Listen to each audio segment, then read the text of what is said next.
बिस्मिल्लाहिर्रहमानिर्रहीम। अस्सलाम वालेकुम स्टूडेंट्स। लेक्चर नंबर कौन सा है हमारा? 61।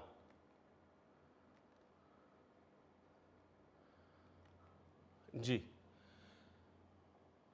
बेटा ध्यान से ये रिवाइज करके आइएगा ताकि कल जब फिज़िकली आप आएँ तो इंशाल्लाह पिछले सारे कॉन्सेप्ट्स कवर हो चुके हैं। बैड एंड डाउटफुल डेट पे हमने काफ़ी डिटेल में बात की है, कुछ उससे रिलेटेड पॉइंट्स हैं, कुछ नए पॉइंट्स हैं। Financial statement of Zeta traders for the year ended 30 June 19 is under preparation. Following information has been gathered in this respect. Trade receivable as at 30 June 2019 ये हैं, ये ग्रॉस डेटर है, ये provision का सीडी है, minus किया तो net debtors बन गए। It was noted that an old outstanding balance of 2.5 lakh which was written off previously, इसका मतलब ये 2.5 लाख पहले बैड डेट हो चुका और हम क्या एंट्री पास कर चुके, bad debt debit debtor credit, was settled during the year at 20% discount. अब याद देखिएगा, डूबे हुए पैसे वापस आए तो ये डिस्काउंट अलाउड का केस नहीं है। मसलन किसी ने मेरे 2.5 लाख रुपए लेकर बैंक करप्ट हो गया, इंसॉल्वेंट हो गया, लिक्विडेट हो गया, फ्यूचर में अगर उससे कोई अमाउंट आएगी तो वो बैड डेट रिकवरी इनकम है बेटा, इससे डिस्काउंट अलाउड का कोई ताल्लुक नहीं है। आप ये नहीं कह सकते मैंने 2.5 लाख लेने थे, मैंने 20% डिस्काउंट अलाउ की। नहीं नहीं, 2.5 लाख डूबे थे, जब उसे हदायत मिली, उसके पास पैसे आए बेचारे के पास, वो हमें देने आया और देने आया तो उसने 2.5 लाख नहीं दिए, 2.5 लाख में से 20% कम दिए। ज़रा 2.5 लाख का 20% लगाएं, 50,000। तो 2.5 लाख में से 50,000 निकाल दें, बाकी बचे 2 लाख। तो इसका मतलब हमें कितने पैसे मिले? 2 लाख। बस 2 लाख हमारे लिए रेलिवेंट है। ये 2.5 लाख रेलिवेंट नहीं है, वो 20% भी रेलिवेंट नहीं है। ये तो इस फिगर पे पहुंचने के लिए थे जो अदर इनकम में आनी थी, तो एंट्री होनी थी bank debit bad debt recovery income credit. हमने क्या किया? The amount received was credited to trade receivable. वही मिस्टेक, हमने ये कह दिया कि ये पैसे डेटर से आए हैं, जबकि ये पैसे डेटर से नहीं आए थे। आ जाए ज़रा, ओरिजिनली हमने क्या करना था? हमने बैंक को डेबिट करना था और हमने बैड डेट, जज़ाकल्लाह, अल्लाह खुश रखे तुम्हें, बैड डेट रिकवरी इनकम को क्रेडिट करना था। ये स्टोरी थी हमारी बेटा। और कितने से थी? 2.5 लाख का 20% माइनस करने के बाद, तो 2.5 लाख का 20% कितना बना? 50,000। तो हमें कितने मिले? 2 लाख। अब ये 2 लाख हमारी अदर इनकम है, तो बैंक डेबिट और bad debt recovery income credit 2 lakh से। ओके हो गया।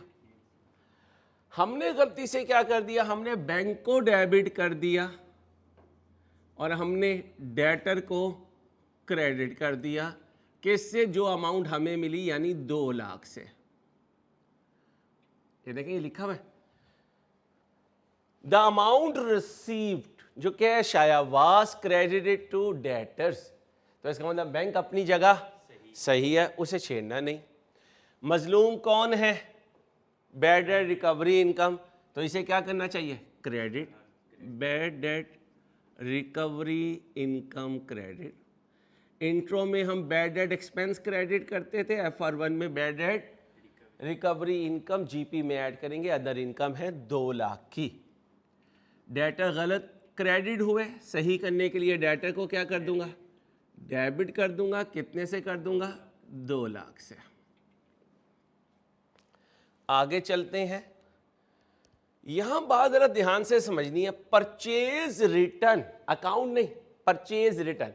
अब याद करें, जब परचेज रिटर्न है तो पूरी एंट्री क्या होनी थी? सेल रिटर्न डेबिट और परचेज रिटर्न क्रेडिट। ये ओरिजिनल एंट्री थी। Amounting to 5 lakh was mistakenly debited to trade receivable. यानी परचेज रिटर्न की एंट्री में जो काम गलत हुआ वो बताया। क्या गलत हुआ? डेबिट गलत लिखा गया। तो अगर गलत बता दे तो बाकी ठीक, और सही बता दे तो बाकी गलत। तो कौन सी साइड गलत हुई? डेबिट साइड गलत हुई।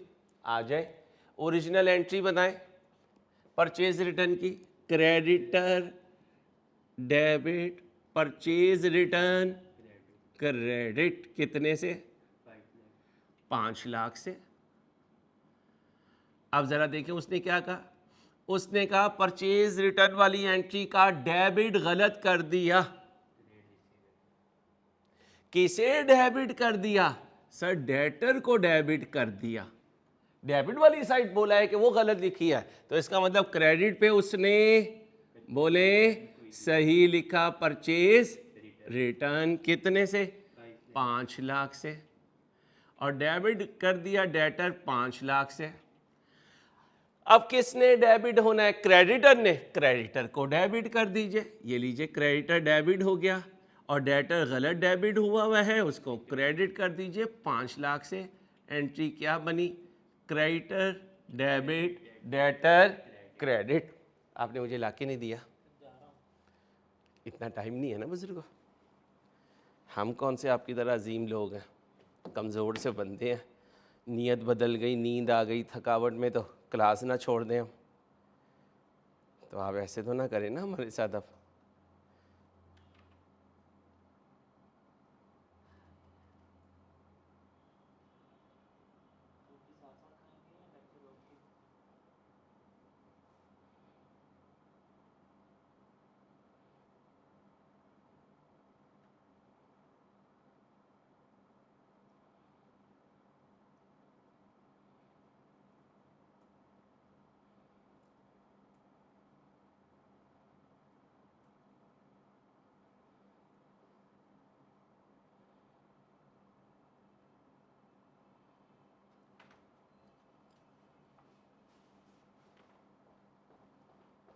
जी बच्चों,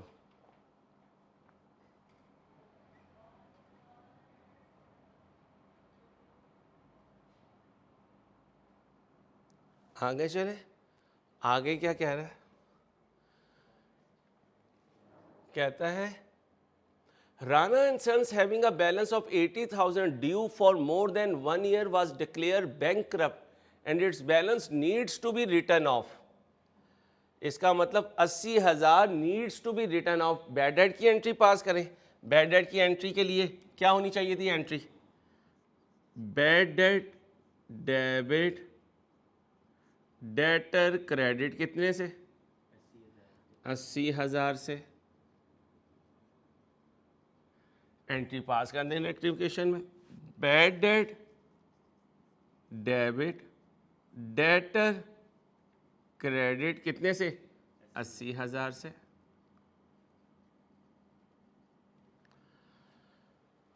next, ZT maintains provision for doubtful debt. इसका मतलब प्रोविजन क्रिएट होती है at 5% for the remaining balance. Remaining balance का मतलब जो इसमें से बाकी बचेंगे उस पर प्रोविजन क्रिएट होती है। किस रेट पर? 5% पर। ठीक है, याद रखिएगा FR1 में जब बैड डेट की एंट्री होगी तो बाद में ये प्रोविजन को भी ऑटोमेटिकली ट्रांसफर होगा। Provision for doubtful date debit हो जाएगा और बैड डेट एक्सपेंस क्रेडिट हो जाएगा 80,000 से। अब यहां पे भी एंट्री पास कर दें। Provision for doubtful date debit और बैड डेट एक्सपेंस क्रेडिट, कितने से? 80,000 से। आगे चले जी। क्या कह रहा है? कहते हैं 25% मैं लूंगा प्रोविजन उन बैलेंसेस पर जो 6 महीने से पुराने हो चुके और 30 जून 19 को, यानी जिस दिन की हम बात कर रहे हैं, such balances are aggregated to 6 lakh excluding balance of Rana and sons. Rana and sons के अलावा 6 महीने पुराने डेटर कितने हैं? 6 लाख, और इस पे प्रोविजन लेनी है 25%, और कहता है जो बाकी बचेंगे उन पे लूंगा 5%।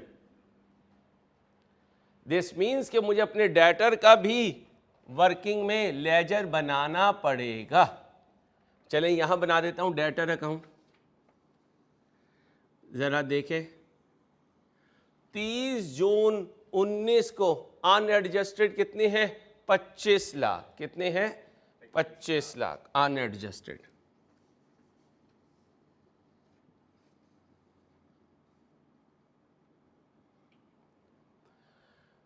जी भाई, डेटर को डेबिट किया 2 लाख से, ये देखें रेक्टिफिकेशन में आ रहा है, 2 लाख से। डेटर को क्रेडिट किया 5 लाख से, फिर डेटर को क्रेडिट किया 80,000 से। अभी से एंड नहीं कर रहा, पता नहीं आगे जाके फिर कोई और आइटम भी आ जाए। देख लें अगली किसी एडजस्टमेंट में डेटा तो नहीं आ रहा, अगली किसी एडजस्टमेंट में डेटा तो नहीं आ रहा, छोड़ दीजिए। एडजस्टेड क्लोजिंग बताएं। 21 लाख 20,000 ये आ गया डेटर। अब आ जाए, ये टोटल है 21 लाख 20,000, यहाँ वर्किंग कर रहा हूँ।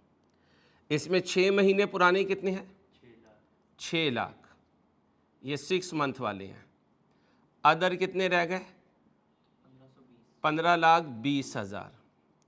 6 लाख पर रेट लगाएं 25%, 15 लाख 20 पर 5%, ये कितने बने? 1,50,000। ये कितने बने? 76,000। टोटल कर दें 2 लाख 26 24 2,26,000। अब ये 2,26,000 क्या है?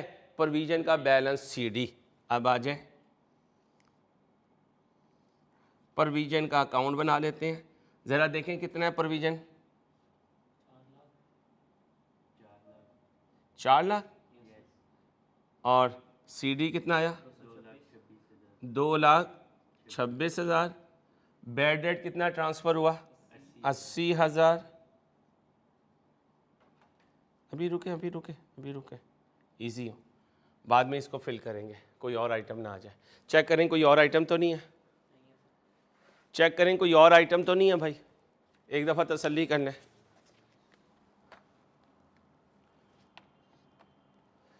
चेक कर लें भाई जल्दी से।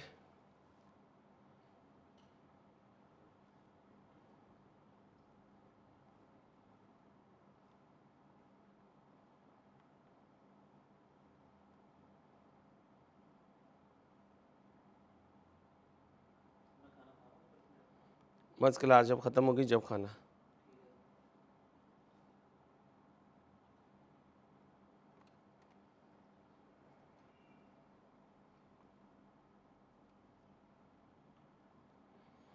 जी भाई कितना आ रहा है भाई? डिफरेंस देख लें ज़रा। 94,000 दोबारा चेक कीजिए। 94,000 है। लो भाई, प्रोविजन डेबिट हो गई 94,000 से, और PNL क्या हो गया? क्रेडिट। अब एंट्री क्या पास करेंगे? Provision for bad and doubtful debt debit, और PNL क्रेडिट। PNL क्रेडिट होने का मतलब ये जाकर GP में क्या हो जाएगा? ऐड हो जाएगा। और अगर PNL डेबिट होता तो इसका मतलब GP में से लेस हो जाएगा। ये एंट्री हमें इंट्रो में नज़र नहीं आया करती थी, क्योंकि हम प्रोविजन को बैड डेट में बेचते थे। आज हमने बैड डेट को प्रोविजन में भेजा है, ठीक है। और जब बनाएंगे बैलेंस शीट, अगर कभी बनानी पड़ी तो इस CD में से ये CD लेस कर देंगे। आगे चलें। जब हम इसका वो कैलकुलेट करते थे रिकंसिलिएशन जी, उस दौरान ये प्रोविजन 2 दफ़ा जो डेबिट हुई दोनों नहीं, ये बैलेंस शीट आइटम है, क्योंकि ये बैड डेट जो है ये शिफ्ट हो गया। ये देखें, प्रोविजन डेबिट हो रही है, बैड डेट क्रेडिट हो रहा है। सिर्फ ये फिगर जाएगी GP में एडजस्टेड, ये जाके GP में ऐड हो जाएगी, क्योंकि ये तो इधर ट्रांसफ़र होता है ना, इधर भी ट्रांसफ़र कर दिया, फिर PNL में भी लिख दिया, फिर तो 2 दफ़ा लिख दिया, ठीक है। आगे चलें। A check dated 25 June 19 for 1.5 lakh was received from an insurance company and deposited by the owner in his personal bank account. भाई पर्सनल बैंक अकाउंट में नहीं जाना चाहिए, ये बिजनेस के बैंक अकाउंट में जाना चाहिए। तो अगर पर्सनल में चला गया तो ये उसकी ड्राइंग हो गई। बिजनेस का पैसा ऑनर कहीं ले जाए तो ड्राइंग, कहीं का पैसा बिजनेस में आ जाए तो capital. The check was received in settlement of an inventory loss claim. Actual inventory loss was determined at 1,80,000. No entry have been made for loss of inventory and insurance claim. कहता है ना loss record किया ना insurance claim record की। नीचे bottom पे पढ़े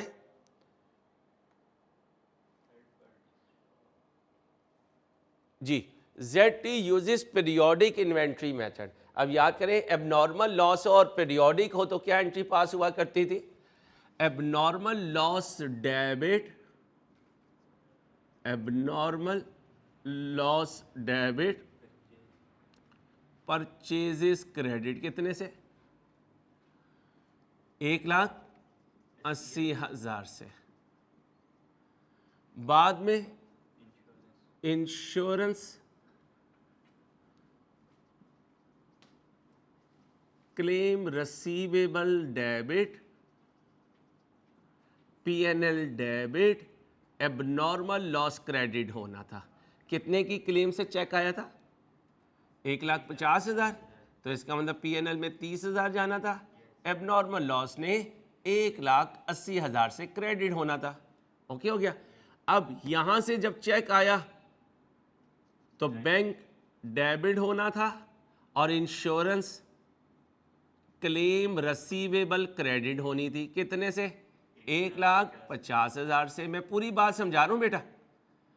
अब ये जो पैसा आया ये हमारे अकाउंट में नहीं गया, ये ड्राइंग में चला गया। तो फिर मैं ड्राइंग्स को क्या कर दूंगा? डेबिट कर दूंगा और बैंक को क्या कर दूंगा? क्रेडिट 1,50,000 से। ये वो पूरी स्टोरी है जो हमें समझनी चाहिए, फिर हम आगे चल सकते हैं।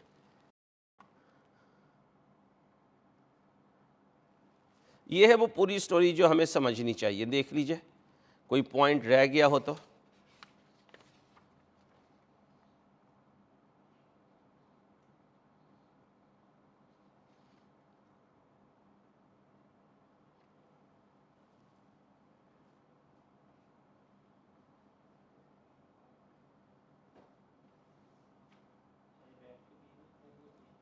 तो मैं भी लूँगा चाय की, टेंशन ना लें जी। पिछली भी ख़राब हो गई थी। ज़िंदगी ऐसे ही है, चलते रहने दें जब तक ज़िंदगी चल रही है।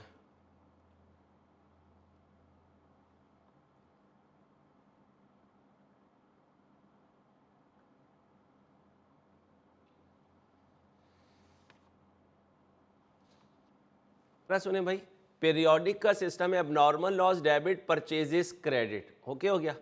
अब क्लेम रसीवेबल 1.5 लाख की थी तो PNL में कितना जाएगा? 30,000।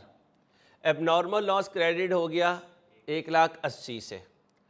अब जब चेक आया तो 1.5 लाख का आया, 1.5 लाख का चेक आ गया, बाद में ड्राइंग में ख़त्म हो गया। ये बैंक डेबिट, ये bank credit, insurance claim receivable debit, ये क्रेडिट।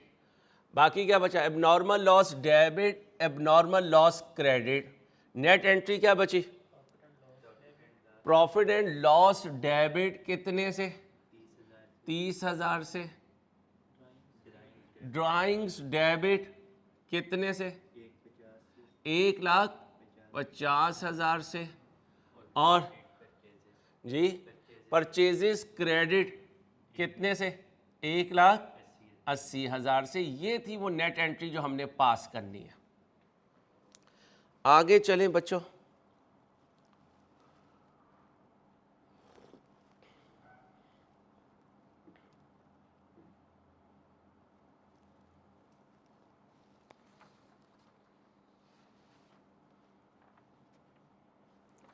इसके बाद क्या कह रहा है? नेक्स्ट पढ़ें। इसके बाद कह रहा है the opening balance of accumulated depreciation was brought forward as 280 instead of 820। यानी 820 आना चाहिए था अक्यूमुलेटेड डेप्रिसिएशन में, इन्होंने 280 लिखा तो इन्होंने अक्यूमुलेटेड डेप्रिसिएशन कम लिखी। इन्होंने अक्यूमुलेटेड डेप्रिसिएशन कम लिखी तो इन्होंने सही करने के लिए क्या किया, इन्होंने डेप्रिसिएशन एक्सपेंस को डिफरेंस से डेबिट कर दिया। हालांकि ये लॉजिक नहीं बनती, क्योंकि नीचे देखें हमारा डेप्रिसिएशन का कोई मेथड बताया है? अगर नहीं बताया तो लाइफ और इजी हो गई। अब मुझे बताएं अक्यूमुलेटेड डेप्रिसिएशन को कितने से क्रेडिट करना था? अक्यूमुलेटेड डेप्रिसिएशन को, अक्यूमुलेटेड डेप्रिसिएशन दोबारा देखें,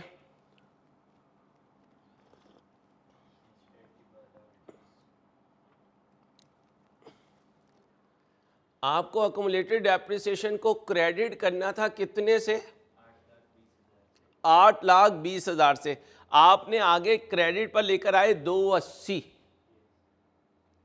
इसका मतलब आपने अक्यूमुलेटेड डेप्रिसिएशन का क्रेडिट कम लिखा।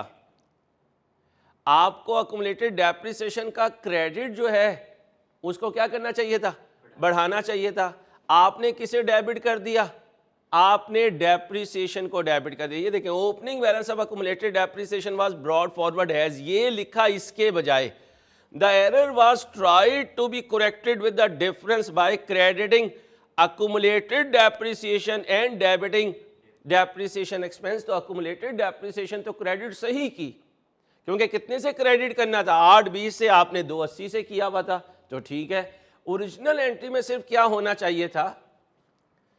अक्यूमुलेटेड डेप्रिसिएशन जो गलत लिखी है उसको 8,20,000 बोलिए माइनस 280, 5,40,000 से इसे यहां लिख देते आप। बस गलती में लिखने में गलती। आपने क्या किया? आपने डेप्रिसिएशन को डेबिट कर दिया कितने से? 5,40,000 से। अक्यूमुलेटेड डेप्रिसिएशन को क्या किया? क्रेडिट कितने से? इसका मतलब अक्यूमुलेटेड डेप्रिसिएशन तो आपने सही क्रेडिट कर दी, डेप्रिसिएशन जो गलत डेबिट किया उसे क्या करूं? क्रेडिट 5,00,000। और दूसरी तरफ डेबिट में क्या लिखो? सस्पेंस कितना? 5,40,000। आगे चलें भाई, इसके बाद क्या कह रहा है? Goods amounting to 3.5 lakh received from a supplier on 30 June 19 were included in the year end physical inventory count but recorded in purchase day book on 1 जुलाई। जी नहीं, गलत कर दिया। जब आपको गुड्स मिल गई 30 जून को तो ये परचेजेस में रिकॉर्ड भी कब होनी चाहिए? 30 जून को। कितनी थी? 350। और वो कह रहा है कि ये फिजिकल इन्वेंट्री में शामिल है। इसका मतलब फिजिकल इन्वेंट्री को छेड़ने की ज़रूरत नहीं है, ये स्टॉक में शामिल है। सिर्फ इसकी कौन सी एंट्री पास करनी ज़रूरी है? परचेजेस डेबिट और क्रेडिटर क्रेडिट कितने से? 3,50,000 से। तो ओरिजिनल एंट्री में क्या आना था? परचेज डेबिट होनी थी और क्रेडिटर क्रेडिट होना था। क्लोजिंग स्टॉक जब काउंट हुआ उसमें शामिल था तो होना चाहिए था, नो प्रॉब्लम। हमने कहा है गुड्स जब मिल जाएं तो परचेजेस रिकॉर्ड कर लो, तो गुड्स तो 30 जून को मिली हैं, तो 1 जुलाई को रिकॉर्ड नहीं करेंगे, परचेजेस अभी रिकॉर्ड करेंगे। इसलिए तो जब फिजिकल काउंट हुआ उसमें वो मौजूद थी, इसका मतलब स्टॉक में आ गई। आखिरी बात देखें, third party stock of 5 lakh lying on ZT premises has been included in ZT year end inventory. नहीं मेरे दोस्तों, ये तो किसी का स्टॉक हमारे पास पड़ा हुआ है, ये हमारा स्टॉक नहीं है। तो गलती से हमने क्या एंट्री पास कर दी? हमने कह दिया stock debit cost of sales credit कितने से?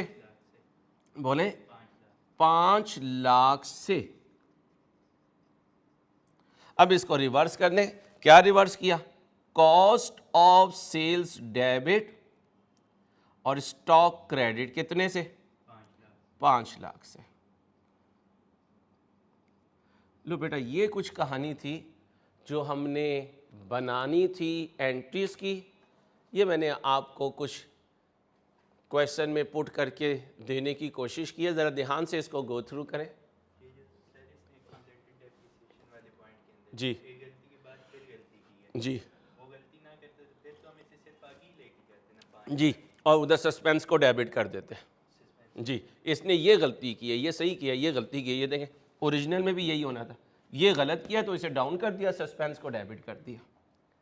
जी बच्चों आगे देखें क्वेश्चन को।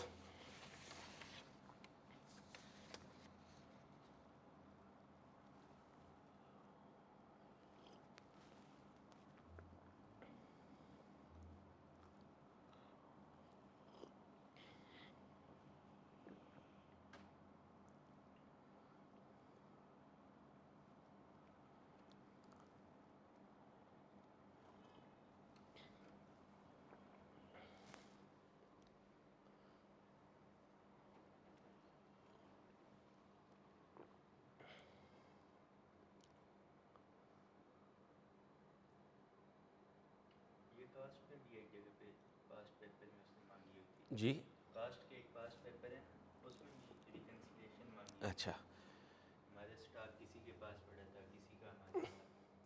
इससे ऐड होना है, इससे लेस होना है, 1.5 से ऐड होना है। रिकंसिलिएशन बना दें भाई जल्दी से, मेरे ख्याल में बना लेंगे। कहते हैं तो मैं बना दूँ भाई। अनएडजस्टेड प्रॉफिट दिया हुआ नहीं, उसने क्या मांगा है, उसने मांगा है कंप्यूट द नेट इफेक्ट, यानी अप एंड डाउन सिर्फ बताने हैं। Life is very simple. आ जाए मैं अप डाउन आपको करवा देता हूं।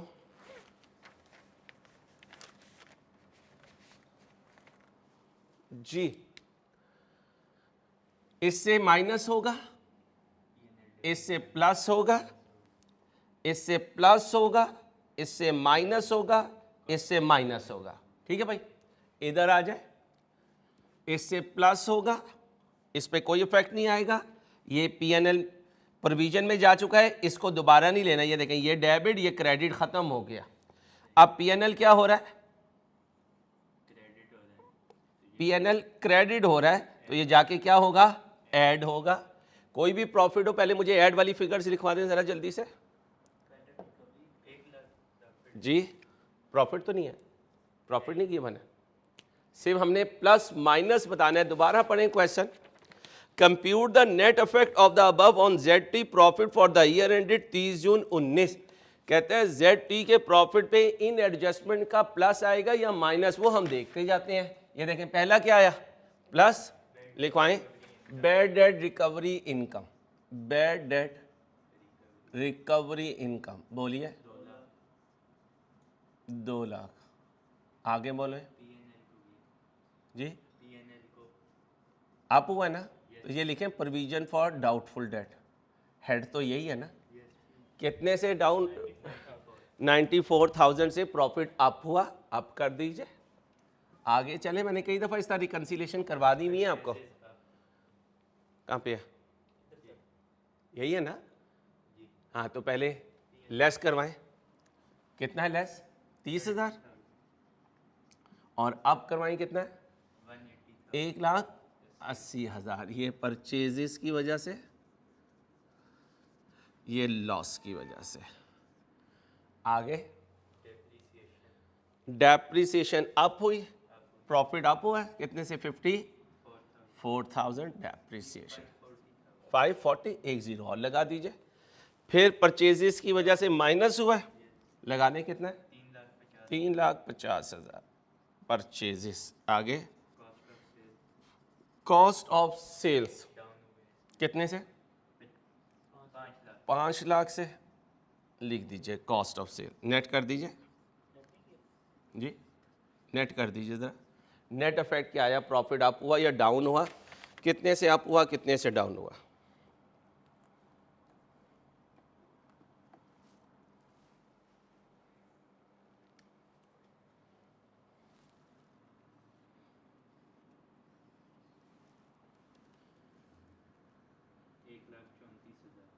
इंक्रीज इन प्रॉफिट पॉजिटिव आया, 1,34,000।